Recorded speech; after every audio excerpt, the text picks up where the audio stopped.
ये है talks news network और आप देख रहे हैं पॉलिटॉक्स, राजनीति का कच्चा चिट्ठा। पिछले लगभग 20 दिनों से जारी महाराष्ट्र का राजनीतिक घमासान सूबे में राष्ट्रपति शासन लगने के बाद और तेज हो गया है। विधानसभा को भंग न करके निलंबन मोड पर छोड़ देने से ये संभव हो पाया है। अब एक तरफ शिवसेना, कांग्रेस और एनसीपी के साथ मिलकर सरकार गठन की तैयारियों में जुट गई है, तो दूसरी ओर महाराष्ट्र के पूर्व मुख्यमंत्री व बीजेपी नेता नारायण राणे ने बुधवार को कहा कि शिवसेना को उल्लू बनाने का काम चल रहा है। साथ ही राणे ने साम दाम दंड भेद कैसे भी हो सरकार बनाने का दावा ठोककर बीजेपी को एक बार फिर सत्ता की रेस में लाकर खड़ा कर दिया है। वहीं बुधवार शाम आए बीजेपी राष्ट्रीय अध्यक्ष अमित शाह के बयान के बाद अब बीजेपी शिवसेना के गठबंधन की संभावनाएं तो एकदम खत्म सी हो गई हैं, क्योंकि अब अमित शाह ने भी इस बात से साफ इनकार कर दिया है कि उनके और उद्धव ठाकरे के बीच कभी मुख्यमंत्री पद को लेकर 50-50 पर सहमति बनी थी। वहीं बीजेपी और कांग्रेस तो कभी मिलकर सरकार बनाएंगे ही नहीं, वरना हिंदुस्तान में तो राजनीति ही खत्म हो जाएगी।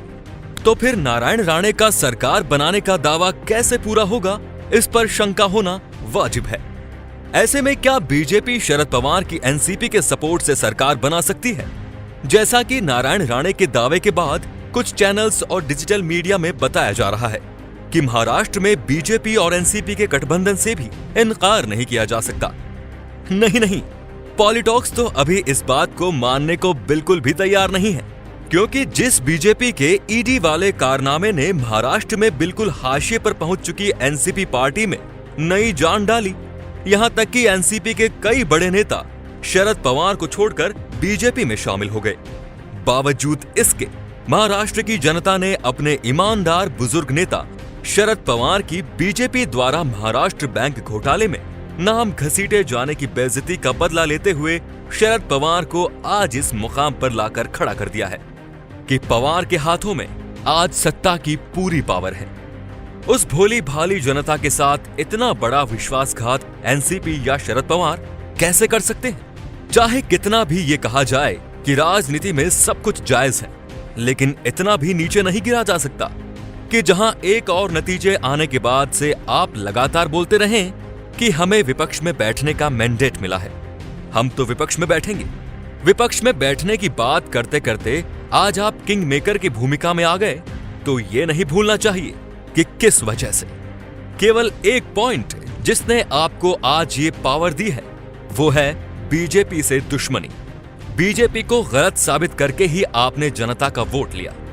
आपके विश्वास पर ही शिवसेना ने बीजेपी से अपने सारे संबंध तोड़ दिए और बाद में समर्थन की चिट्ठी देने में देरी करके आपने शिवसेना को आज अपने कट्टर दुश्मन रही कांग्रेस नेताओं के पास आगे जाने पर मजबूर कर दिया और खुद किंग मेकर बन गए हैं, तो वो सिर्फ और सिर्फ बीजेपी से दुश्मनी की बदौलत। लेकिन अगर ऐसा हुआ कि महाराष्ट्र में बीजेपी ने एनसीपी के सपोर्ट से सरकार बनाई, तो ये जनता और शिवसेना के साथ सबसे बड़ा धोखा होगा और दूसरा बड़ा झटका होगा कांग्रेस के लिए।